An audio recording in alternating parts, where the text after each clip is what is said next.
Alright, welcome to episode 22 of Wild Bill's still relatively unnamed podcast. Still looking for a title that really encapsulates what this show is all about.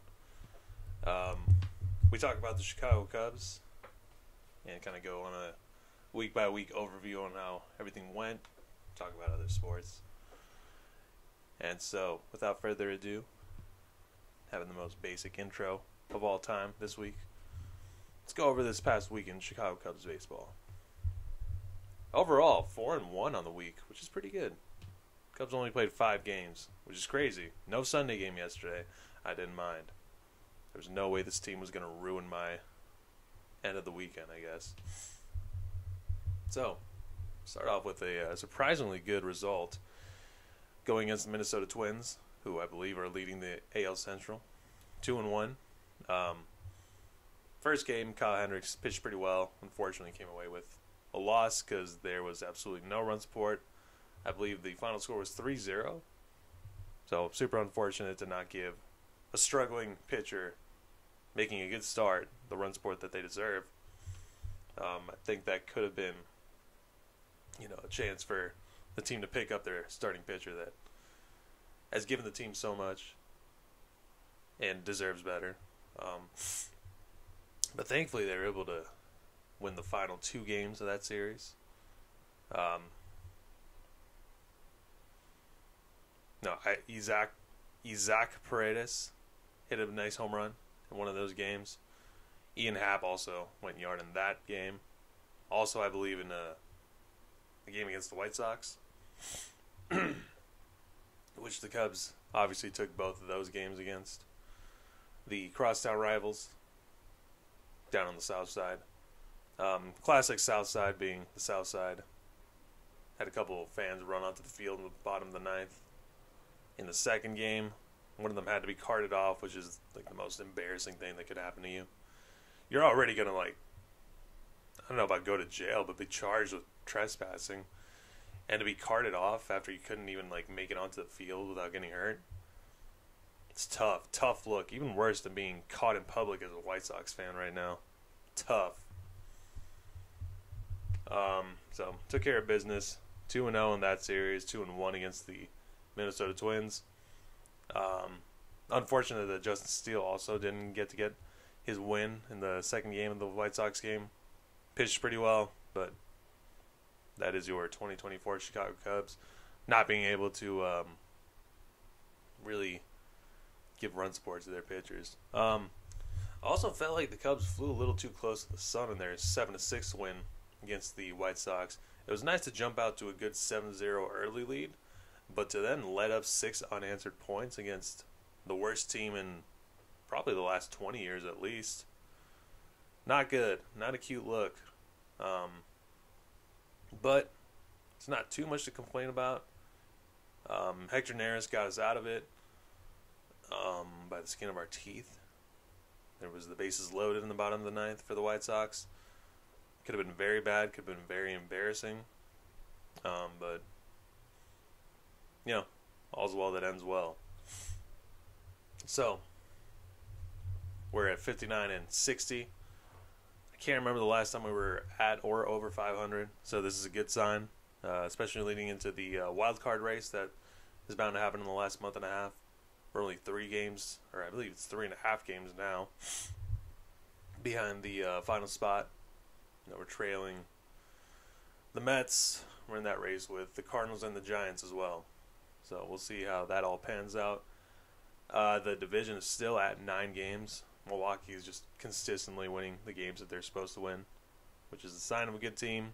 They've been the better team this whole season, so I don't think that's going to change, really.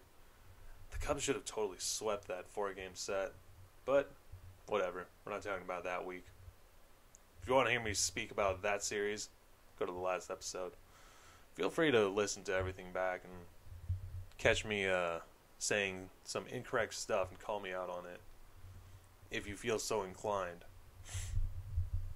So that's the week of Chicago Cubs baseball. I know they got a series against Cleveland, which every single time the Cubs will visit Cleveland for now and for the rest of time, we'll always remember what happened on that that night in November 2016. I'm not talking about the election. I'm talking about the game. So, that's all I got. I think we're in the wild card race in spite of it all. So that's exciting. No longer in last place in the division, which is also just, good not to fall back into that hole. Seen that happen many times with the Cubs, and it's not fun. It's not nice. Other things going on in the sporting world. We had the Olympics come to a sad conclusion yesterday. The United States did win the total medal count. China had a pretty formidable competition with us throughout the entirety of the Olympics. They do have significantly less athletes, so, props to them. They won an awful lot. But we won more, which is great. It feels right. Over the weekend we had gold medal games in the women's basketball, men's basketball, and women's soccer. The U.S. taking gold in every single one of them. Getting the best of France in both basketball games, and I believe it was Brazil in the soccer game. It was nice to see in that women's soccer game, the game-winning goal was hit by none other than Mallory Swanson, the superior wife of our shortstop Dansby Swanson. So we can see who wears the pants in that relationship, I believe. So gold medal. Dansby also hit his 1,000th hit over the weekend. So, good milestone by Dansby. Sign of consistency through his career. And, not to say one is, well, we can definitely say one is bigger than the other. The gold medal is pretty big. So, especially knowing that you're the one that kicked the game-winning goal. The biggest difference maker. Showed a lot of grit, a lot of perseverance, and I'm happy that we got the gold. We proved again that we are the best in the world, without a doubt. America. Basketball, I'm not surprised on either side. Super cool to see the end sequence with Steph Curry hitting like three pointers in a row, giving that night celebration. Just classic Curry. I haven't seen him do that in a little bit. I know the Warriors haven't been nearly as good in the past handful of years, but it did give me flashbacks to when the Warriors were in their dominant phase, winning those 3 out of 4 championships. Crazy, they could have probably won 4 in a row? Yeah, they could have won 4 in a row if it wasn't for Draymond. That was a crazy series, that 2016 NBA Finals. I don't think we've seen a series nearly as good as since then. Except for maybe Toronto in 2019, but I digress. Had a lot of exciting track and field finishes as well. I think in the 5K, the men's 5K, that was a crazy ending. If I remember correctly, the American guy came up out of nowhere to steal a bronze, which was cool. The women's and the men's 4x4 won. The men's 4x4 was kind of close, and then we just flexed our muscles with the women's. I know Jamaica was pretty close to kind of making it a competition for the women's, but they ended up dropping out, and then absolute domination. I think a whole length of the track was the difference. Yeah, it was awesome to see. They're fast, dude. Can't believe it. Then I think, what was the relay that Sha'Carri Richardson was a part of? She was the anchor. Can't remember what it was, but it's great to see my girl hoisting the gold like she deserves. One of my favorite athletes, Sha'Carri Richardson. I've got your back for life. And it feels like, it's a final note, it feels like, I think women took home like almost 70% of all the gold medals in the Olympics for the U.S. So, shout out to women. You guys are tough. T-O-U-G-H. Tough. So, it was exciting to have that as a background noise. The Olympics have constant competition going on. I like it. And I was seeing this a whole lot on the internet. Shout out to Peacock for making it super accessible to everyone. Sponsor me or something, I don't know. So, moving on to the Chicago Bears, we had another preseason game this past weekend against the Buffalo Bills. Caleb Williams made his debut. Seeing him in that navy and orange was nice. Had a couple of really nice throws. Had a rollout to the right where he hit Cole Kmet about 30 yards down the field. Hit a pump fake, gave himself a little more space, and just rifled it down. I gotta say, I have not seen a Bears quarterback ever do that. So to say that I'm excited would be an understatement. I think there's big potential going into the season. He hit DJ Moore once he popped into an open window. It wasn't a big one, but he rifled that one in. And I believe they got the first down on that one. Then there was a couple drops also. He put it in a good spot both times. This is encouraging. I'm all in. I'm all in on the Chicago Bears.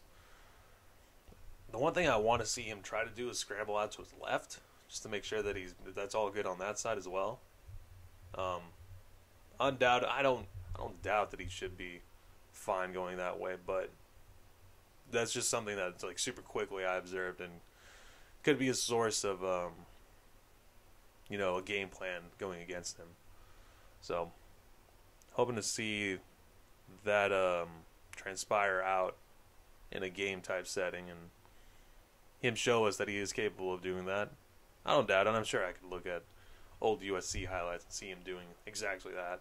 So, it seems like it didn't need to happen. He only had 7 attempts. He was only out there for 2 drives. No touchdowns, but I'm sure those will come. Not too worried about that. Nice to see DeAndre Swift take a screen pass super far. Velus Jones, they were starting to give reps at running back, and he looked pretty quick. He got to the pylon out to the left for a touchdown. That was good to see. And then the guy that I said that I really wanted to keep an eye on, the Kansas defensive lineman, Austin Booker. Bears traded back into the draft to be able to steal him at the 5th round. And he kind of does look like a steal so far. He had 2.5 sacks, 2 tackles for losses. So that's a developing story that I still want to keep a close eye on. See if he can continue that success going forward into the next couple preseason games. So that's another encouraging sign for the Chicago Bears. So we'll wait to see for the next Hard Knocks episode. Speaking of which, we did get to see that premiere this past Tuesday. Didn't write anything down about it, but I guess I can just freeball it. It wasn't the most exciting Hard Knocks episode, to tell you the truth.